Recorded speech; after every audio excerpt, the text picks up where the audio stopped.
What were the best years in regards to hip-hop of coming up in Shaolin, and why? What was it that made those times significant to you personally? I guess we'll start with you. Go around. I'll start out by saying the best times in hip-hop really was probably before really wu-tang. You know what I mean? Because there used to be a lot of spots on Staten Island, from Consequences, Park Villa, Wave, The Cave. Those were spots that before the Clan and before predated Wu, that a lot of MCs went to and grabbed the mic, and that's where you really got your street credibility. That's where you got the underground notoriety at. That's where certain individuals know to go pick certain rappers who rhyme. Everybody didn't mess together, you know what I mean? But the best times was then, because it was just like fun. It was pure. There was no money and all that kind of craziness involved. It was just like pure fun. Like I concur. I second that concursion. Concursion, I like that. Anybody else want to answer that question, or is that basically good? Yeah, I'm straight down. Okay. Alright, now, what's going on with the Wu right now? You gonna talk about that You don't or know. not? You don't know. Oh. None of our business. We don't care. Well, Alright. oh, you mean? I mean, what kind of questions? Because you gonna ask a question, you gonna have to ask it right. If you Well, want some kind of. what's your take on what's going on with the Wu right now? I'm in LA right What's the now. science? Like Malcolm X said, I'm gonna call you back. chickens coming home to roost. That's all. Wu-Tang, I'm gonna say like this now on the real. So the viewers and stuff like that. Honestly, they're legendary for what they've accomplished and done. You know what I mean? They haven't really pleased the people, and I don't think that was their main objective. You feel me? So, not to say that we would come in and please the people or whatever, but we're here to really shed light to a lot of darkness. And I don't think Wu-Tang really did that. They didn't really represent Staten Island to know, as a whole, as far as you to get in debt and embody with Staten Island. They represented Shaolin was just like a makeshift of what to call Staten Island, but with Staten Island is much more in depth than what they have ever exposed. So us, and probably a lot of other MCs, as far as, you know, the Shaheems and the King Just or whatever, you'll really hear Staten Island from out of us, because the majority of us are originally from Staten Island. Right. You know what I mean? So what Wu-Tang is doing, that's what they've done already. We try to bring fresh blood, you know, just a fresh vibe into the music. Even though we have history over 10 years, it's still something that we feel that we have something fresh to bring to the table. Yeah, because they damn sure ain't bringing nothing fresh to the table right now. I mean, like, Wu. The truth is just coming to light now, and they falling off. Yeah, They right now. They went up here. They started here. They went up there. But the way they walked up, they used crutches to get up the ladder.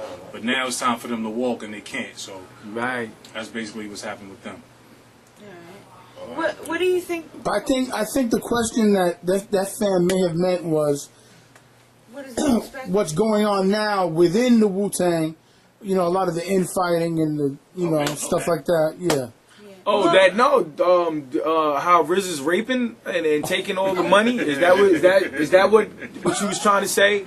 That's what we heard. That's what we heard. I mean, and now that's been going on forever. This ain't nothing new to our ears, because we from Staten Island. You know what I'm saying? Like a lot of y'all that saw that Raekwon interview and how he was airing out the dirty laundry, like Brown Hornet says on one of our joints. It's like, that's nothing new to us. We've been knew that. We've been knew that. That's nothing, you know? What's in the dark shall soon come to the light. Basically. I'm going to expand the question to the whole industry, and what's your take on the industry right now, and what does hip-hop have to do to remain prevalent as everything around it changes? Well, hip-hop is an automatic change machine, so I don't think it's ever going to go anywhere. They said it was a fad and a fade when it first came out, and now it dictates what children listen to all around the world, what children wear all around the world, what kind of perfume you wear all around the world. So I don't think hip-hop has to necessarily force itself to change. I think it just changes innately. It has an innate ability to just change and to stay on top. And that's why I love hip-hop so much, because the culture, it just makes it easy. When you love it, it's easy. It's easy for you. It's just like with anybody like that go to church. Christians, they go to church. They love Jesus and God, and it's easy for them. You know what I mean, to do that. So I don't think hip hop needs to necessarily force a change. It just needs to keep doing what it's doing and have people like definitely the people like us and people that have something to say, and as opposed to that, yeah, I pop bottles all day and my jewels is this, my car is that. A lot of people can't relate to that. So it needs to be a bigger, radio needs to change, if anything needs to change, and put out some of that other, that underground music that's actually teaching the kids something. Positives. Yeah, instead of just telling everybody what I got and all of this and upsetting people. Because when I hear it, I just, all right, I might want it, but the only way I'm going to get it is by, and we ain't going to put that out there, but. Well, they need to have a message that if you want anything, you got to work hard for it. Yeah. You know? Nothing comes easy. That's what people skip, you know what I'm saying, and people that are writing books and stuff like that, they don't tell people about the struggle of how it took them this certain amount of time, or they had to stay up so many hours, they were missing their kids to achieve all this stuff. And that's what people need to start doing. They think they just pick up a mic and be a millionaire. And be a millionaire, and it's not like that. Like, I mean, we saw the 50 Cent struggle. Well, that's great. I love how that shows that with them making the CDs and everything. We relate to that because we're doing that here. Exactly. You know what I'm saying? So 50, he did it, and he did it the right way. I like that movement. I like how he showed his struggle, and a lot of people need to go ahead and show that. I think Puffy's trying to do that too, or something like that. I seen he was on Oprah or something like that. Puffy's a hard worker. Yeah. And it took him, you know what I'm saying, a lot to get there. I saw a thing where they said that he used to go from like, I think it was DC to New York, like every day. Right. When he was young. And that's a 4-hour trip. He used to go on the train every day. And do it. Yeah. Hustle. You got to get your hustle on out there. So for all these kids that want to be hip-hop megastars and movie stars, you got to put in your groundwork, man. It's not easy. And don't nothing come easy. And if it do, you don't want it.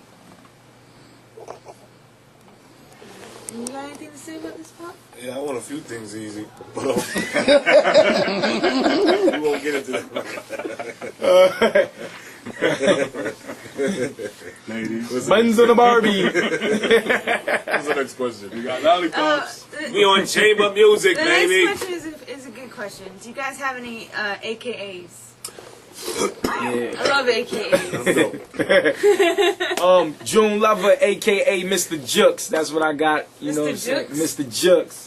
And I got a CD, a mixtape out, you know what I'm saying, that Chamber Music is about to have, and so y'all can pick up, you know what I mean? But it's called 211 in Progress, and the reason why I say that is because Jux, that is a basic terminology for, you know, a stick-up. It's a Jux. And the 211 in Progress, we all know in cop terminology, that's a robbery about to take place, and I feel like I'm about to stick the industry up. You heard me?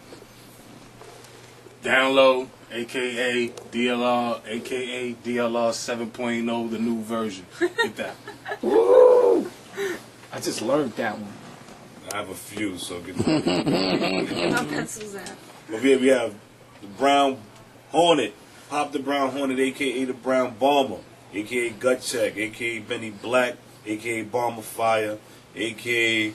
He's got more than Barney Rubble. Kick your ass, crack. A.k.a. finger your ass, crack. Nah, but yo, we done on that. Yo, Kick you in your ass, I'm telling you.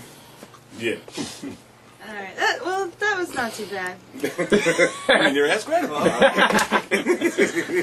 was it? The number of AKAs was not too bad. I gotta catch up. Tell us how you first got together to form the Gladiator Posse. Formed itself. Yeah.